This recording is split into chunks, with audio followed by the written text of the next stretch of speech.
श्री सचि सुता नवद्वीप बिहारी। जय हरि श्री हरि जय जय गौर हरि। जय हरि श्री हरि जय जय गौर हरि।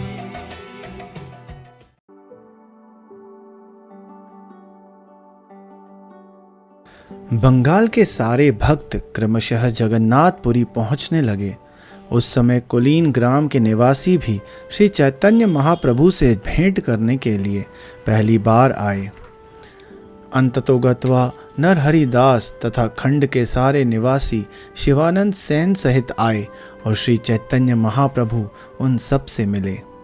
भगवान जगन्नाथ की स्नान यात्रा के दर्शन के बाद श्री चैतन्य महाप्रभु ने अनेक भक्तों की सहायता से श्री गुंडिचा मंदिर को धोया और सफाई की।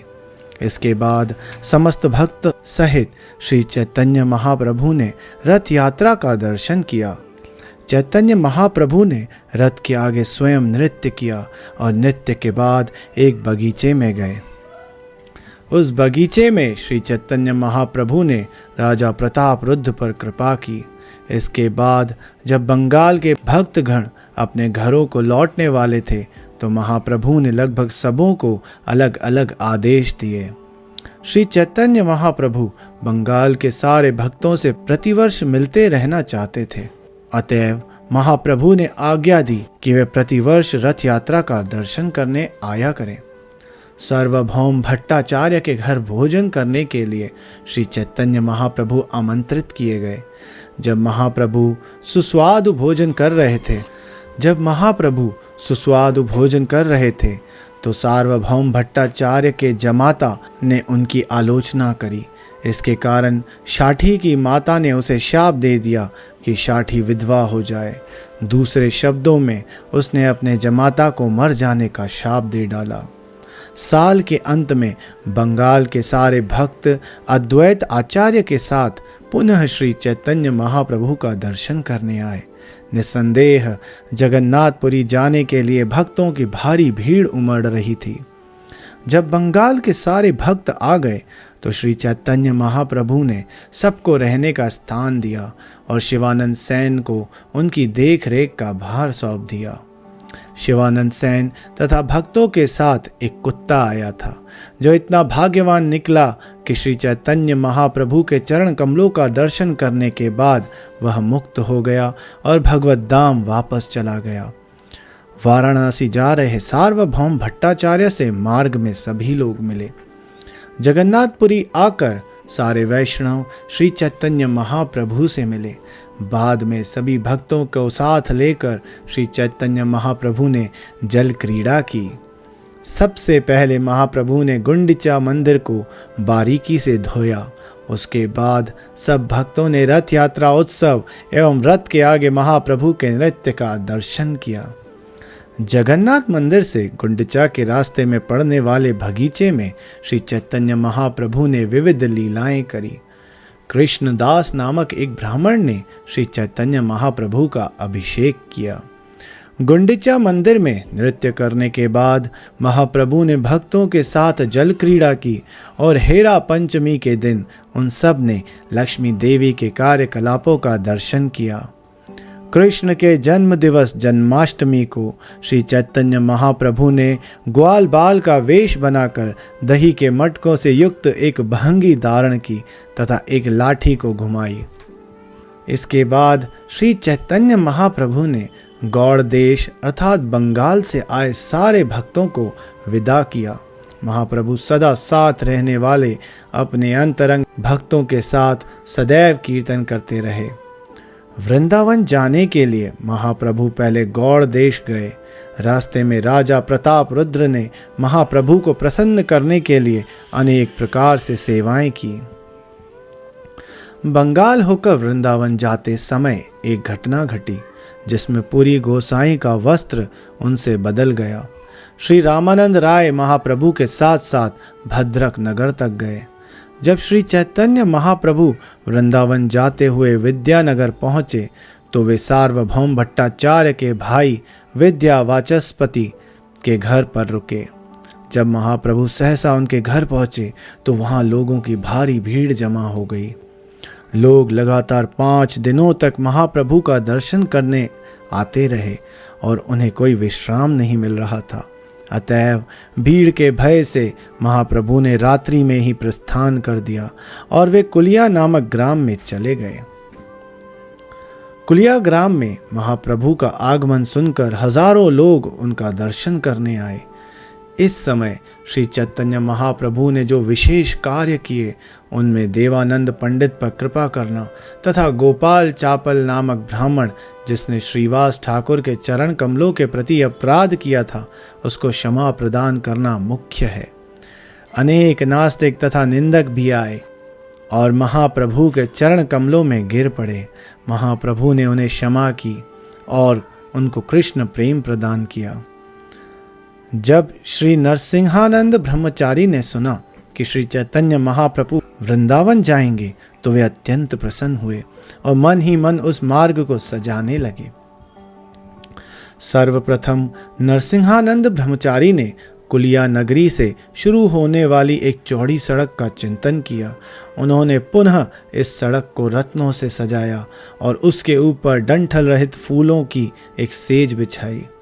उन्होंने मन ही मन सड़क के दोनों किनारों को बकुल पुष्प के वृक्षों से सजाया और बीच बीच में दोनों ओर दिव्य सरोवर निर्मित किए। इन सरोवरों में स्नान करने के घाट रत्नों से बने थे जिनमें कमल के फूल खिले थे। तरह तरह के पक्षी चहक रहे थे और सरोवरों का जल अमृत के समान था। पूरी सड़क में नाना प्रकार की शीतल हवा बह रही थी जो विविध फूलों की सुगंध से लदी थी। वे इस सड़क को कानाई नाटशाला तक बनाते हुए ले गए। नरसिंहानंद ब्रह्मचारी अपने मन में कानाई नाटशाला के आगे सड़क नहीं बना पाए। उनकी समझ में नहीं आ रहा था कि पूरी सड़क क्यों नहीं बन पा रही है, अतः वे चकित थे। उसके बाद उन्होंने विश्वास पूर्वक भक्तों से बतलाया कि इस बार श्री चैतन्य महाप्रभु वृंदावन नहीं जाएंगे। नरसिंहानंद ब्रह्मचारी ने कहा, महाप्रभु कानाई नाटशाला तक जाएंगे और पुनः लौट आएंगे, इसे तुम बाद में जानोगे, किंतु मैं अभी बड़े ही विश्वास के साथ कह रहा हूँ। जब श्री चैतन्य महाप्रभु कुलिया से वृंदावन की ओर चलने लगे तो हजारों लोग उनके साथ थे और ये सारे भक्त थे। श्री चैतन्य महाप्रभु जहाँ जहाँ गए वहीं असंख्य लोगों की भीड़ उनका दर्शन करने आई। दर्शन करने पर उनका सारा दुख और शोक दूर हो गया। जहाँ जहाँ महाप्रभु के चरण कमल भूमि पर पड़ते थे लोग तुरंत आकर वहाँ की धूल ले लेते थे। उन लोगों ने इतनी धूल एकत्रित की कि इस मार्ग में अनेक गड्ढे बन गए। अंत में श्री चैतन्य महाप्रभु रामकेली नामक गांव में गए। यह गांव बंगाल की सीमा पर स्थित है और अत्यंत मनोहर है। रामकेली ग्राम में संकीर्तन करते समय महाप्रभु नृत्य करते और कभी कभी भगवत प्रेम वश अपनी चेतना खो देते थे। रामकेली ग्राम में असंख्य लोग उनके चरण कमलों का दर्शन करने के लिए आए।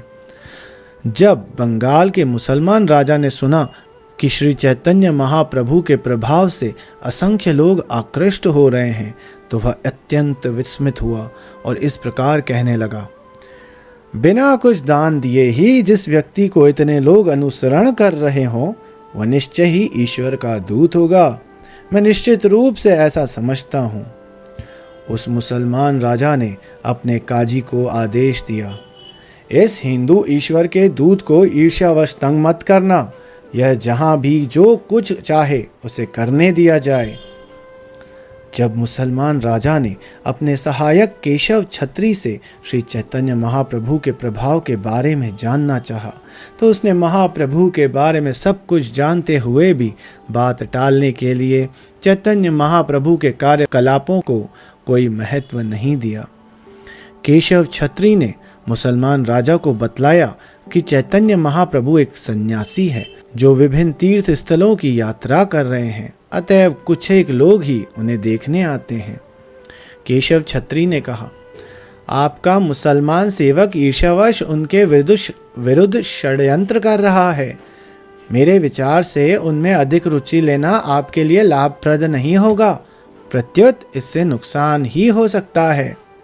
इस प्रकार राजा को समझा बुझाकर केशव छत्री ने श्री चैतन्य महाप्रभु के पास इस प्रार्थना के साथ एक ब्राह्मण दूत भेजा कि वे शीघ्र ही वहां से चले जाएं। राजा ने एकांत में दबीर खास श्रील रूप गोस्वामी से पूछताछ की तो वे महाप्रभु की महिमाओं का वर्णन करने लगे। श्रील रूप गोस्वामी ने कहा, जिस पूर्ण पुरुषोत्तम भगवान ने आपको यह राज्य दिया है और जिन्हें आप ईश्वर के दूत के रूप में स्वीकार करते हैं, उन्होंने आपके सौभाग्य से आपके देश में जन्म लिया है।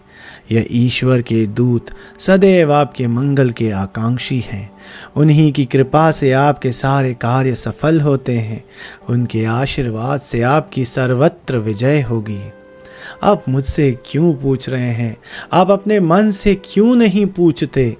आप जनता के राजा होने के कारण पूर्ण पुरुषोत्तम भगवान के प्रतिनिधि हैं, अतएव आप इसे मुझसे अधिक अच्छी तरह समझ सकते हैं। इस प्रकार श्रील रूप गोस्वामी ने राजा को बतलाया कि उसका मन श्री चैतन्य महाप्रभु को जानने का एक साधन है। उन्होंने राजा को विश्वास दिलाया कि उसने मन में जो भी आए उसे ही प्रमाण माने। राजा ने उत्तर दिया, मैं श्री चैतन्य महाप्रभु को पूर्ण पुरुषोत्तम भगवान मानता हूँ, इसमें कोई संदेह नहीं है। रूप गोस्वामी के साथ इस बातचीत के बाद राजा अपने अंतःपुर में चला गया। तब रूप गोस्वामी भी अपने घर लौट गए। अपने घर लौट आने के बाद दाबीर खास तथा उनके भाई ने पर्याप्त विचार विमर्श के बाद महाप्रभु से वेश बदलकर मिलने का निर्णय किया। इस प्रकार दाबिर खास तथा साकार मलिक दोनों भाई आधी रात को वेश बदलकर श्री चैतन्य महाप्रभु का दर्शन करने गए। सर्वप्रथम वे नित्यानंद प्रभु तथा हरिदास ठाकुर से मिले। श्री नित्यानंद प्रभु तथा हरिदास ठाकुर ने श्री चैतन्य महाप्रभु को बतलाया कि दो भक्त श्री रूप तथा सनातन उनका दर्शन करने के लिए आए हैं। दोनों भाई अत्यंत दीनतावश अपने दांतों में तिनके दबाकर और अपने गले में कपड़ा बांधकर महाप्रभु के सामने दंड के समान गिर पड़े। श्री चैतन्य महाप्रभु को देखकर दोनों भाई आनंद से अभिभूत हो गए और दीनतावश रोने लगे। महाप्रभु ने उनसे उठने के लिए कहा और उनके मंगल की कामना करी। दोनों भाई उठ खड़े हुए और पुनः अपने दांतों में तिनका दबाकर उन्होंने हाथ जोड़कर विनीत भाव से प्रार्थना की। पतित आत्माओं का उद्धार करने वाले परम दयालु श्री कृष्ण चैतन्य महाप्रभु की जय हो, परम भगवान की जय हो। हे प्रभु, हम नीच जाति के हैं और हमारे संगी तथा हमारी नौकरी भी निम्न कोटि की है, अतएव हम आपके समक्ष अपना परिचय नहीं दे सकते। हमें यहाँ आपके समक्ष खड़े होने में अत्यधिक लज्जा का अनुभव हो रहा है। हे प्रभु, हम आपको बतला देना चाहते हैं कि ना तो हमसे बड़ा कोई पापी है, ना ही हमारे समान कोई अपराधी है। यदि हम अपने पाप कर्म बताना भी चाहें तो हमें तुरंत लज्जा आ जाती है। उन्हें छोड़ने की बात तो दूर रही। दोनों भाइयों ने निवेदन किया, हे प्रभु, आप पतितात्माओं का उद्धार करने के लिए अवतरित हुए हैं। आप ऐसा समझिए कि इस संसार में हम जैसा पतित कोई नहीं है। आपने जगाई तथा मदाई दोनों भाइयों का उद्धार किया, किंतु उनका उद्धार करने में आपको अधिक परिश्रम नहीं करना पड़ा। जगाई तथा मदाई दोनों भाई ब्राह्मण जाति के थे और उनका निवास स्थान नवद्वीप की पुण्य भूमि में था। उन्होंने ना तो कभी नीच पुरुषों की सेवा की थी, ना ही वे नीच कार्यों के साधन बने। जगाई तथा मदाई में केवल एक दोष था, वे पाप कर्मों में लिप्त रहते थे, किंतु पाप कर्मों का भंडार आपके पवित्र नाम के कीर्तन के आभास मात्र से ही जलकर भस्म हो सकता है। जगाई तथा मदाई ने आपकी निंदा के रूप में आपके पवित्र नाम का उच्चारण किया। सौभाग्यवश वही पवित्र नाम उनकी मुक्ति का कारण बना। हम दोनों जगाई तथा मदाई से करोड़ों गुना अधम हैं। हम उनसे अधिक नीच, पतित तथा पापी हैं। वास्तव में हम मलेच्छ हैं, क्योंकि हम मलेच्छों के नौकर हैं। निस्संदेह हमारे कार्य बिल्कुल मलेच्छों की ही तरह हैं, क्योंकि हम सदैव ऐसे लोगों की संगति करते हैं। अतएव हम गौओं तथा ब्राह्मणों के प्रति शत्रुभाव रखने वाले हैं। साकर मलिक तथा दबीर खास दोनों भाइयों ने विनित भाव से निवेदन किया कि अपने जघन्य कार्यों के फलस्वरूप उन्हें हाथ तथा गले में से बांधकर भौतिक इंद्रिय भोग रूपी घृणित मल जैसे पदार्थों के गड्ढे में गिरा दिए गए हैं। तीनों लोकों में हमारा उद्धार करने में कोई भी समर्थ नहीं है। आप पतित आत्माओं के एकमात्र उद्धारक हैं, अतएव आपके अतिरिक्त हमारा कोई दूसरा नहीं है। यदि आप अपने दिव्य बल से हमारा उद्धार कर दें तो निश्चय ही आप पतित पावन के रूप में जाने जाएंगे। हम बिल्कुल सत्य कह रहे हैं। हे दयामय, कृपा इसे सुन लीजिए। तीनों लोकों में हमारे अतिरिक्त कोई दूसरा दया का पात्र नहीं है। हम सर्वाधिक पतित हैं, अतएव हम पर दया करने पर आपकी दया सर्वाधिक सफल होगी। संपूर्ण ब्रह्मांड को आपकी दया की शक्ति देखने दीजिए। हे प्रभु, हम आपके समक्ष एक बात कहने दें। यह रंच मात्र भी मिथ्या नहीं है, अपितु सार्थक है। यह इस प्रकार है, यदि आप हम पर दयालु नहीं होंगे तो आपकी कृपा के लिए हमसे अधिक योग्य पात्र ढूंढ पाना अत्यधिक कठिन होगा। आपकी कृपा के लिए उपयुक्त पात्र न होने से हम अत्यधिक क्षुब्ध हैं। फिर भी हमने आपके दिव्य गुणों के विषय में सुन रखा है, अतएव हम आपके प्रति अत्यधिक आकृष्ट हैं। निस्संदेह हम उस वामन के तुल्य हैं जो चांद को पकड़ना चाहता है। यद्यपि हम सर्वथा अयोग्य हैं, किंतु हमारे मनों में आपकी कृपा प्राप्त करने की इच्छा उठ रही है। आपकी निरंतर सेवा करने से मनुष्य सारी भौतिक इच्छाओं से मुक्त हो जाता है और पूर्ण शांति को प्राप्त करता है। वह समय कब आएगा जब मैं आपका नित्य दास बनूंगा और ऐसा योग्य स्वामी पाकर सदैव प्रसन्नता का अनुभव करूंगा। दाबिर खास तथा साकर मालिक की प्रार्थना सुनने के बाद श्री चैतन्य महाप्रभु ने कहा, हे दाबिर खास, तुम दोनों भाई मेरे पुराने सेवक हो। हे साकर मलिक, आज से तुम्हारा नाम श्रील रूप तथा श्रील सनातन होंगे। अब अपनी दीनता को त्यागो, क्योंकि तुम्हारी दीनता देखकर मेरा हृदय फटा जा रहा है। तुमने मेरे पास अपनी दीनता जताने वाले अनेक पत्र लिखे हैं, जिनसे तुम्हारी दीनता परिलक्षित होती है। मैं उन पत्रों से तुम्हारे व्यवहार को समझ सकता हूँ। मैं तुम्हारे पत्रों से ही तुम्हारे हृदय को जान गया था, इसलिए तुम्हें शिक्षा देने के लिए मैंने तुम्हारे पास एक श्लोक लिख भेजा था, जो इस प्रकार है। पर व्यसनिनी नारी व्यग्रा अपि ग्रह क्रमसु तत एव आस्वाद्यति अंतः नव संग रस अयनम। अर्थात यदि कोई स्त्री अपने पति को छोड़कर किसी अन्य पुरुष से आसक्त रहती है तो वह अपने घरेलू कामों में अत्यधिक व्यस्त दिखेगी, किंतु अपने अंतर में वह अपने प्रेमी के सानिध्य की अनुभूति का सदैव आस्वादन करती रहती है। वास्तव में बंगाल आने में मेरा कोई प्रयोजन नहीं था, किंतु मैं तुम दोनों भाइयों को मिलने के लिए ही आया हूँ। हर कोई पूछ रहा है कि मैं इस रामकेली गांव में क्यों आया हूँ। कोई भी मेरे प्रयोजन को नहीं जानता। यह अच्छा हुआ कि तुम दोनों भाई मुझसे मिलने आए। अब तुम घर जा सकते हो। अब किसी बात का डर ना रखो। तुम दोनों जन्म जन्मांतर से मेरे सनातन दास रहे हो।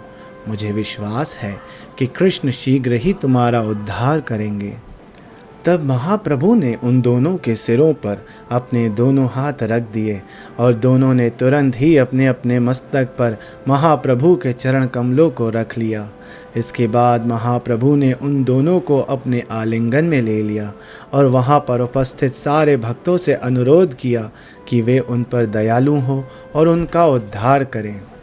जब समस्त भक्तों ने दोनों भाइयों पर महाप्रभु की कृपा देखी तो वे अत्यंत पुलकित हुए और हरि हरि कहकर भगवान नाम का कीर्तन करने लगे।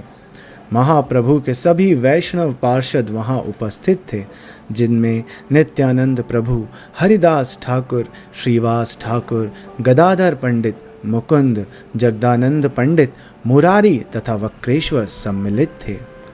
श्री चैतन्य महाप्रभु के आदेश अनुसार रूप तथा सनातन दोनों भाइयों ने तुरंत ही इन वैष्णवों के चरण कमलों का स्पर्श किया।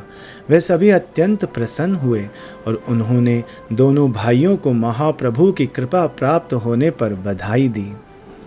वहाँ पर उपस्थित सारे वैष्णवों से आज्ञा लेकर दोनों भाइयों ने विदा लेते समय महाप्रभु के चरण कमलों पर कुछ निवेदन किया। उन्होंने कहा, हे प्रभु, यद्यपि बंगाल का राजा नवाब हुसैन शाह आपका अत्यंत सम्मान करता है, किंतु अब आपका यहाँ कोई अन्य काम नहीं है, अतएव कृपया आप इस स्थान से प्रस्थान करें। यद्यपि राजा आपके प्रति आदर भाव रखता है, तो भी वह यवन जाति का है और उस पर विश्वास नहीं किया जा सकता। हमारे विचार से वृंदावन की तीर्थ यात्रा के लिए अपने साथ इतनी बड़ी भीड़ ले जाने की कोई आवश्यकता नहीं है। हे प्रभु, आप अपने साथ लाखों लोगों को लेकर वृंदावन जा रहे हैं, किंतु तीर्थ यात्रा करने की यह उपयुक्त विधि नहीं है। यद्यपि श्री चैतन्य महाप्रभु स्वयं श्री कृष्ण भगवान थे और तनिक भी भयभीत नहीं थे, तथापि उन्होंने अपने नए भक्तों को शिक्षा देने के लिए एक मनुष्य की भांति आचरण किया। यह कहकर दोनों भाइयों ने महाप्रभु के चरण कमलों की वंदना की और अपने घर लौट आए। तत्पश्चात महाप्रभु ने उस गांव को छोड़ने का विचार किया। प्रातःकाल महाप्रभु वहाँ से चल पड़े और कानाई नाट्यशाला नामक स्थान गए। वहाँ उन्होंने भगवान कृष्ण की अनेक लीलाएं देखीं। उस रात महाप्रभु ने सनातन गोस्वामी के इस प्रस्ताव पर विचार किया कि उन्हें इतने लोगों के साथ वृंदावन नहीं जाना चाहिए। महाप्रभु ने सोचा, यदि मैं इतनी भीड़ के साथ मथुरा जाऊंगा तो बहुत अच्छा नहीं होगा, क्योंकि इससे वातावरण अशांत हो जाएगा। महाप्रभु के इस निष्कर्ष पर पहुँचे कि वे अकेले ही या अधिक से अधिक एक व्यक्ति के साथ वृंदावन जाएंगे। इस तरह से वृंदावन जाना अत्यंत सुखद होगा। इस प्रकार सोचकर महाप्रभु ने प्रातःकाल गंगा नदी में स्नान किया और यह कहकर चल पड़े कि मैं नीलाचल जाऊंगा। श्री चैतन्य महाप्रभु चलते चलते शांतिपुर पहुँचे और अद्वैत आचार्य के घर में 5-7 दिन रहे। इस अवसर का लाभ उठाकर श्री अद्वैत आचार्य प्रभु ने माता शची देवी को बुला लिया और वे उनके घर में महाप्रभु का भोजन बनाने के लिए 7 दिन तक रहीं। अपनी माता से आज्ञा लेकर श्री चैतन्य महाप्रभु जगन्नाथपुरी के लिए चल पड़े। जब भक्तगण उनके साथ चलने लगे तो महाप्रभु ने उनसे विनती की कि वे वहीं रहें। तब उन्होंने सबसे विदा ली। यद्यपि श्री चैतन्य महाप्रभु ने सारे भक्तों से लौट जाने के लिए कहा, किंतु उनमें से 2 लोगों को उन्होंने अपने साथ आने दिया। उन्होंने सारे भक्तों से प्रार्थना की कि वे रथ यात्रा के अवसर पर जगन्नाथपुरी आकर उनसे भेंट करें। 2 भक्त जो श्री चैतन्य महाप्रभु के साथ जगन्नाथपुरी जा रहे थे, वे थे बलभद्र भट्टाचार्य तथा दामोदर पंडित। जगन्नाथपुरी में कुछ दिन रहकर महाप्रभु रात में चुपके से वृंदावन के लिए चल पड़े। उन्होंने यह कार्य किसी की जानकारी में आए बिना किया। जब श्री चैतन्य महाप्रभु जगन्नाथपुरी से वृंदावन के लिए चले, तब उनके साथ केवल बलभद्र भट्टाचार्य थे। इस तरह वे मार्ग में झारखंड होते हुए बड़ी प्रसन्नतापूर्वक बनारस पहुँचे। श्री चैतन्य महाप्रभु बनारस में केवल 4 दिन रहे और फिर वृंदावन के लिए चल पड़े। मथुरा नगरी देखने के बाद उन्होंने 12 वन देखे। श्री कृष्ण की लीला स्थलियों देखकर श्री चैतन्य महाप्रभु भावावेश के कारण अत्यधिक विहल हो उठे। उन्हें बलभद्र भट्टाचार्य किसी तरह मथुरा से बाहर ले गए। मथुरा छोड़ने के बाद महाप्रभु गंगा नदी के किनारे किनारे चलने लगे और अंत में प्रयाग नामक पवित्र स्थान पर आ पहुँचे। यहीं पर श्रील रूप गोस्वामी आकर महाप्रभु से मिले। प्रयाग में रूप गोस्वामी ने आकर महाप्रभु को दंडवत प्रणाम किया और महाप्रभु ने बड़ी प्रसन्नता पूर्वक उनका आलिंगन लिया। प्रयाग में दशाश्रवमेध घाट पर श्रील रूप गोस्वामी को शिक्षा देने के बाद चैतन्य महाप्रभु ने उन्हें वृंदावन जाने का आदेश दिया। तत्पश्चात महाप्रभु वाराणसी लौट आए। जब चैतन्य महाप्रभु वाराणसी आए तो वहाँ उनसे सनातन गोस्वामी मिले। महाप्रभु वहाँ 2 मास तक रहे और सनातन गोस्वामी को पूरी तरह से शिक्षा दी। सनातन गोस्वामी को पूरी तरह शिक्षित करके श्री चैतन्य महाप्रभु ने उन्हें भक्ति की शक्ति देकर मथुरा भेज दिया। बनारस में उन्होंने मायावादी सन्यासियों पर भी कृपा करी। तत्पश्चात वे नीलाचल अर्थात जगन्नाथपुरी लौट गए। महाप्रभु 6 वर्षों तक सारे भारत में भ्रमण करते रहे। वे अपनी दिव्य लीलाएं संपन्न करते हुए कभी इधर तो कभी उधर रहते और कभी वे जगन्नाथपुरी में रहते। जगन्नाथपुरी में रहते हुए महाप्रभु संकीर्तन करने और भाव विभोर होकर जगन्नाथ मंदिर का दर्शन करने में अपना समय प्रसन्नतापूर्वक बिताते रहे। इस प्रकार मैंने महाप्रभु की मध्य लीला का सारांश दिया है।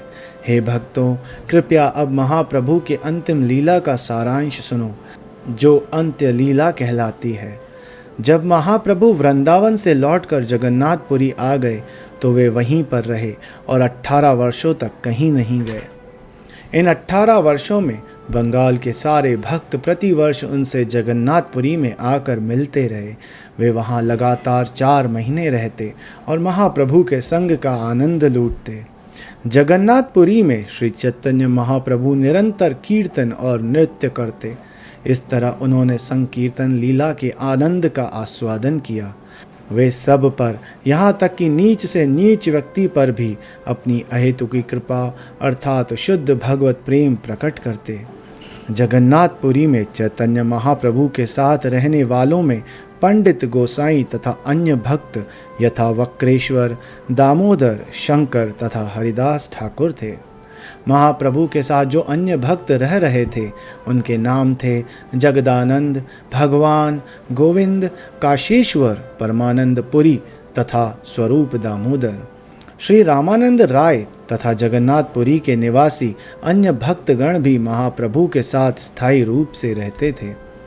अन्य भक्त जिनमें अद्वैत आचार्य नित्यानंद प्रभु, मुकुंद, श्रीवास, विद्यानिधि, वासुदेव तथा मुरारी प्रमुख हैं, जगन्नाथपुरी आया करते थे और लगातार 4 मास तक महाप्रभु के साथ रहा करते थे। महाप्रभु इन सब के साथ विविध लीलाओं का आनंद लेते थे। जगन्नाथपुरी में हरिदास ठाकुर ने देह त्याग दिया। यह घटना अत्यंत अद्भुत थी क्योंकि स्वयं महाप्रभु ने हरिदास ठाकुर के तिरोभाव के उपलक्ष्य में उत्सव मनाया। श्रील रूप गोस्वामी जगन्नाथपुरी में महाप्रभु से पुनः मिले। महाप्रभु ने उनके हृदय में समस्त दिव्य शक्ति संचारित कर दी। इसके बाद महाप्रभु ने छोटे हरिदास को दंड दिया और दामोदर पंडित ने महाप्रभु को कुछ चेतावनी दी। इसके बाद सनातन गोस्वामी पुनः चैतन्य महाप्रभु से मिले और महाप्रभु ने ज्येष्ठ मास की झुलसाने वाली गर्मी में उनकी परीक्षा ली। प्रसन्न होकर महाप्रभु ने सनातन गोस्वामी को पुनः वृंदावन भेज दिया। इसके बाद महाप्रभु ने श्री अद्वैत आचार्य के हाथों से अद्भुत भोजन किया। सनातन गोस्वामी को वृंदावन पुनः भेजने के बाद महाप्रभु ने श्री नित्यानंद प्रभु से एकांत में परामर्श किया। तत्पश्चात उन्होंने भगवत प्रेम का प्रचार करने के लिए उन्हें बंगाल भेज दिया। इसके तुरंत बाद वल्लभ भट्ट महाप्रभु से जगन्नाथपुरी में मिले और महाप्रभु ने उन्हें पवित्र कृष्ण नाम का अर्थ बतलाया। रामानंद राय के दिव्य गुणों की व्याख्या कर महाप्रभु ने प्रद्युम्न मिश्र को रामानंद राय के घर भेजा और प्रद्युम्न मिश्र ने उनसे कृष्ण कथा सुनी। इसके बाद चैतन्य महाप्रभु ने रामानंद राय के छोटे भाई गोपीनाथ पटनायक को राजा द्वारा दिए गए जाने वाले मृत्यु दंड से बचाया। रामचंद्रपुरी ने महाप्रभु के भोजन की आलोचना की, अतएव उन्होंने अपना भोजन न्यूनतम कर दिया। किंतु जब सारे वैष्णव इससे अत्यंत दुखी हुए तो महाप्रभु ने उसे बढ़ाकर पहले का आधा कर दिया। इस ब्रह्मांड के भीतर 14 भुवन और सारे जीव इन ग्रह मंडलों में रहते हैं। वे सभी तीर्थ यात्रियों का वेश धारण करके श्री चैतन्य महाप्रभु का दर्शन करने जगन्नाथपुरी आया करते थे। एक दिन श्रीवास ठाकुर इत्यादि सारे भक्त श्री चैतन्य महाप्रभु के दिव्य गुणों का कीर्तन कर रहे थे। अपने दिव्य गुणों का कीर्तन श्री चैतन्य महाप्रभु को अच्छा नहीं लगा, अतएव उन्होंने उन सबको डांटा मानो वो नाराज हों। उन्होंने पूछा, ये कैसा कीर्तन है? क्या तुम लोग भगवान के पवित्र नाम का कीर्तन छोड़ रहे हो? श्री चैतन्य महाप्रभु ने यह कहते हुए सबको प्रताड़ित किया कि तुम लोग स्वतंत्र बनकर अपनी धृष्टता मत दिखलाओ और इस तरह सारे संसार का विनाश मत करो। जब श्री चैतन्य महाप्रभु बाह्य रूप से नाराज दिख रहे थे और अपने भक्तों को प्रताड़ित कर रहे थे, तब बाहर से हजारों भक्तों ने उच्च स्वर में पुकारा, श्री चैतन्य महाप्रभु की जय हो। सारे भक्त उच्च स्वरों में कीर्तन करने लगे, महाराज नंद के पुत्र श्री चैतन्य महाप्रभु की जय हो। आप सारे जगत का उद्धार करने के लिए प्रकट हुए हैं। हे प्रभु, हम बहुत दुखी हैं। हम बहुत दूर से चलकर आपका दर्शन करने आए हैं। कृपया दयालु होकर आपकी कृपा का प्रदर्शन करें। जब महाप्रभु ने लोगों की विनती याचना सुनी तो उनका हृदय द्रवित हो उठा। अत्यंत दयालु होने के कारण वे तुरंत बाहर निकल आए और उन सबको दर्शन दिया। अपनी दोनों बाहें उठाकर महाप्रभु ने सबसे भगवान हरि के पवित्र नाम का उच्च स्वर में कीर्तन करने को कहा। तुरंत ही वहाँ हलचल मच गई और हरि हरि ध्वनि से समस्त दिशाएं गूंजायमान हो उठीं। महाप्रभु का दर्शन करके सभी लोग प्रेम वर्ष आनंदित हो उठे। सबने महाप्रभु को भगवान के रूप में स्वीकार किया और उनकी स्तुति की। जब लोग इस प्रकार से महाप्रभु की स्तुति कर रहे थे, तब श्रीनिवास आचार्य ने महाप्रभु से व्यंग्य पूर्वक कहा, आप तो घर में गुप्त रहना चाहते थे, किंतु आपने अपने आप को बाहर क्यों प्रकट कर दिया? श्रीवास ठाकुर ने आगे कहा, इन लोगों को किसने सिखाया है? ये सब क्या कह रहे हैं? अब आप इनके मुंह अपने हाथ से बंद कर सकते हैं। यह तो उसी प्रकार है जैसे मानो सूर्य उदय होने के बाद अपने आप को छिपाना चाहे। हम आपके चरित्र के ऐसे गुणों को समझ नहीं पाते। महाप्रभु ने उत्तर दिया, हे श्रीनिवास, यह परिहास बंद करो। तुम सब लोग इस प्रकार से मुझे शर्मिंदा करने के लिए आपस में मिल गए हो। इस प्रकार कहकर लोगों पर कृपा पूर्वक अपनी शुभ दृष्टि डालकर महाप्रभु अपने कमरे में चले गए। इस तरह सभी लोगों की मनोकामनाएं पूर्ण हुई। इसके बाद रघुनाथ दास श्री नित्यानंद प्रभु के पास पहुँचे और उनके आदेश अनुसार उत्सव का आयोजन किया और चूड़ा तथा दही से युक्त प्रसाद का वितरण किया। बाद में श्री रघुनाथ दास गोस्वामी ने अपना घर छोड़ दिया और जगन्नाथपुरी में श्री चैतन्य महाप्रभु की शरण ली। उस समय महाप्रभु ने उन्हें स्वीकार किया और आध्यात्मिक उन्नति के लिए स्वरूप दामोदर के संरक्षण में सौंप दिया। बाद में श्री चैतन्य महाप्रभु ने ब्रह्मानंद भारती का मृगचर्म पहनने की आदत को बंद करवाया। इस प्रकार महाप्रभु 6 वर्षों तक निरंतर अपनी लीलाएं करते हुए अनेक प्रकार के दिव्य आनंद का अनुभव करते रहे। इस तरह मैंने मध्य लीला का सारांश कह दिया है। अब कृपा करके महाप्रभु द्वारा अंतिम 12 वर्षों में संपन्न की गई लीलाओं को सुने।